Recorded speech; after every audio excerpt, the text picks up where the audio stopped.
একটা photos post করেছিলাম, তোমরা অনেকেই দেখেছো। তো ওটাতে একটা দাদাভাই কমেন্ট করে বলেছিল যে এই পিঠেটা কি পিঠে বলে, তাই তোমাকে আমি বলে দিলাম আমাদের এখানে পুর পিঠে বলে। তো তোমরা কে কি পিঠে নামে চেনো এই পিঠেগুলোকে। তো বেটু বেটু চলো, পিঠে হয়ে গেছে, বাবা ডাকছে, বাবা খেয়ে নিল, সব খেয়ে নিল, চলো চলো চলো চলো। এসব খেয়ে নিল গাল গাল করে। Hello friends, welcome back to my channel host blog. সকলকে স্বাগত জানাই। সবাই কেমন আছে? আশা করছি ভালো আছো এবং সুস্থ আছো। আজ সবাইকে শুভ রাস পূর্ণিমার শুভেচ্ছা অভিনন্দন ভালোবাসা জানাই। আর একটা কথা বলি, আজকে কোনো রিলস বানাতে পারিনি, তাই আমি খুবই দুঃখিত। আর আজকে আমরা সারাদিন কী করেছি বা কী করছি না করেছি সবটা তোমাদেরকে এই ভিডিওর মাধ্যমে দেখাবো। তো পুরো ভিডিওটা দেখো, স্কিপ না করে। বন্ধুরা দেখতে পাচ্ছ, আজ আমাদের মাঠ থেকে ধান আনা হচ্ছে, তাই আমি রিলস বানাতে পারিনি। এই দিকে দেখো গরুগুলা কত বড় বড়, আর এটা বেশি সুন্দর, তাই ওকে বেশি সাজিয়েছে খুব সুন্দর করে। আর ওই পাশে একটা গরু আছে, ওইটাও খুব একটা সাজায়নি, একটা ঘন্টি দেওয়া আছে। ফোনে হয়তো খুব একটা বড় লাগছে না, কিন্তু নিজের চোখে দেখলে বুঝতে পারবে এত বড় বড় গরু, কি বলবো, খুব সুন্দর লাগলো। তাই আমি ভিডিওটা করলাম, তোমাদের সাথে শেয়ার করলাম। সবাই লেখালেখির কাজ শেষ করে দিয়েছে। আর এই দিকে দেখো তোমাদের দাদাভাই চাল কুটছিল হামাদিস্তাই করে, আর আমি চেলে নিচ্ছিলাম। আমি ভিডিও করতে বসে গেছি, তাই তোমাদের দাদাভাই গুঁড়িটা চেলে নিচ্ছিল। আর মা এইদিকে নারকেলটা গুড় দিয়ে ভেজে নিয়েছে, পুর করে নিয়েছে। এটাকে পুর পিঠে বলে আমাদের এখানে। তোমরা কি বলো অবশ্যই কমেন্টে জানিও। একটা ফটোস পোস্ট করেছিলাম, তোমরা অনেকেই দেখেছো। তো ওটাতে একটা দাদাভাই কমেন্ট করে বলেছিল যে এই পিঠেটা কি পিঠে বলে, তাই তোমাকে আমি বলে দিলাম আমাদের এখানে পুর পিঠে বলে।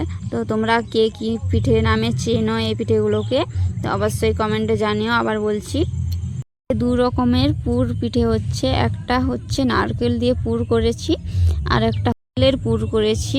কারণ নারকেলটা একটু কম ছিল আর এঁথাল একটু বেশি হয়ে গেছিলো, তাই বাড়িতে তিল ছাড়ানো ছিল, সেই তিল দিয়ে পুর করে নিয়েছিলাম। তারপর মা দেখলে তো অল্প দিয়ে দিয়েছিল, তারপরে আমি একটা একটা করে দিয়ে দিচ্ছি সবগুলো বানানো হয়ে যেতে। তো খুবই কমই করেছি আজকে, কারণ বাবাই খুবই বায়না ধরেছিল, তাই ভাবলাম ওর মতনই বানিয়ে নেবো। কিন্তু বানাতে বানাতে অনেকটাই বেড়ে গেছে। ওই কাপড়টা তোমাদেরকে দেখাচ্ছি, ওইটা না ঢাকা দিলে বাষ্পটা বেরিয়ে যাবে, তাই ওই কাপড়টা ঢাকা দিয়ে দিচ্ছি। আর উপরে একটা ঢাকা দিয়ে দিয়েছি, দেখতে পাচ্ছ ওই হাঁড়িটারই ঢাকনা। হাঁড়িটা কিন্তু অনেক বছরের, আমার শাশুড়িমার প্রথম বিয়ে হয়েছিল তখন কিনেছিল, এখনও পর্যন্ত যত্ন করে আজ রেখেছে। আর ঠাকুমা দেখছো ভোগ নিয়ে এসেছে, তাই আমরা খাচ্ছিলাম। পিঠেগুলো হয়ে গিয়েছিল, তাই আমরা ভোগ খাওয়া শেষ করে আমি নামিয়ে নিচ্ছিলাম, কিন্তু কিছুতেই ঢালতে পারছিলাম না, খুবই গরম ছিল। আর একটু জল দিয়ে দিতে হতো, তাহলে ভালো সুন্দর করে ছেড়ে যেত, কিন্তু খুবই হাতে লাগছিল গরমের জন্য, তাই ভালো করে আমি ঢালতে পারছিলাম না। ওই মাটির হাঁড়িটা প্রচুর গরম হয়ে গিয়েছিল, তারপরে গরম ভাপ উঠছিল, ভাপগুলো হাতে লাগছিল, তাই আমি ঢালতেই পারছিলাম না। কত রকম চেষ্টা করলাম, তবুও ঢালতে পারছিলাম না।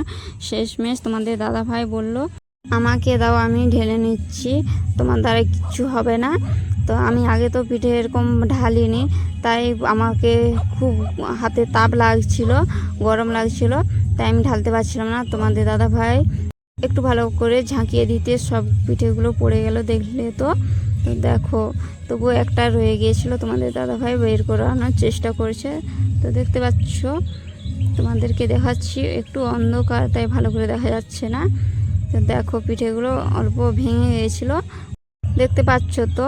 আর এইদিকে দেখো তোমাদের দাদাভাই হতে না হতেই খেয়ে নিচ্ছে একটা। তো দেখো আমি ওকে দেখাচ্ছি বলে হাসছে। আমি এসেছি বাবাইকে ঘুম থেকে তুলতে, ও ঘুমিয়ে গেছে, সকাল থেকে বলছিল পিঠে খাবে। বেটু বেটু চলো, পিঠে হয়ে গেছে, বাবা ডাকছে, বাবা খেয়ে নিল, সব খেয়ে নিল, চলো চলো চলো চলো, উঠো উঠো উঠো, পিঠে খাবে যে হয়ে গেছে, চলো চলো চলো, উঠো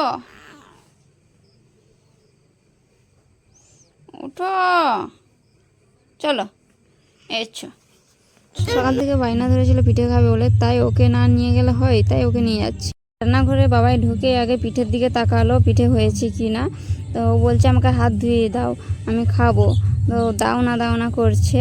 তো ওকে আমি একটা আসন দিয়ে দিচ্ছি ওখানে। তোমাদের দাদাভাই বলছে এখানে বস, তারপর খাবি। বাবাই পিঠে খাওয়ার জন্য রেডি হয়ে রয়েছে, তাড়াতাড়ি বসে গেল, কেননা ও 3 দিন ধরে বলছে যে পিঠে খাবে পিঠে খাবে। আজ ওর জন্য পিঠে বানানো হলো, দেখি ও কটা খায়। আর ওকে দেইনি বলে ও কেমন আমাকে বলছে দাও না। আমরা তো সবাই হাসছিলাম। ওকে অনেকগুলো পিঠে দিয়েছি, বললাম যে সবগুলো খাবি, তো ও বলছে একটু গুড় দাও, তাই ওকে গুড় দিয়ে দিচ্ছি। তো এটা দিয়ে খেয়ে নেবে। আজকে রাত্রে সেরকম কিছু করিনি, ওটা করতে অনেকটা সময় চলে গেছে, তাই এটাই করেছি। ওকে অল্প পিঠে দিয়ে বললাম যে কতগুলো খাবি, সব কিন্তু খেতেই হবে। তো ও কি বললো সেইটা শোনো তোমরা। সব খাইতে হবে, হ্যাঁ সব খাবি না হলে আর করে দেবো না। খাবি তো? কতটা খাবি? সব খেতে হবে, আরও নিতে হবে, নিবি তো? ওকে পিঠে নেওয়ার কথা বলতে বললো আর আমি খেতে পারবো না, এগুলোই খেয়ে নেবো। তো ভিডিওটা বেশি বড় করলাম না, টাটা।